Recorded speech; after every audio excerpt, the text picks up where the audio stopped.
Hi there. Does your shoulder bother you every time you're trying to bring your hand behind the body to reach your back pocket or to get dressed?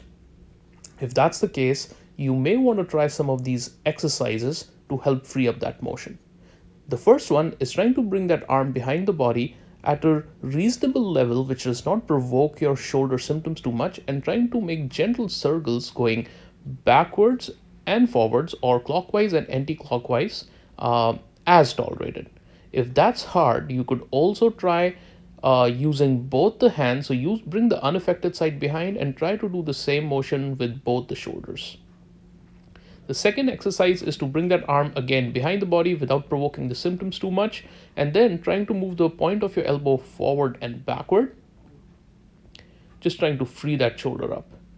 Now, if you have a partner who can help you, you can probably ask them to place their hand in front of the shoulder, and you can push your elbow into the left hand as you can see in this picture for about 5 seconds and then relax.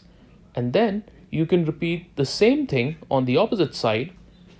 As you can see in this picture, now I use my right hand to restrict the elbow as she's trying to push her elbow back into my hand. Again, anywhere between 5 to 10 seconds. Make sure to not push too hard. The next exercise is to loosen up the arm as you try to swing it behind the body. So you want to just bring it up to a reasonable level and then just kind of let it go and swing behind the body as far as you can.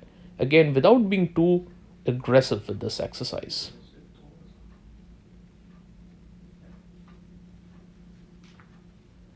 Now we'll repeat all of the past exercises once again, but this time we'll start to load up that shoulder with a little bit of weight. So here I have about a 10-kilo weight.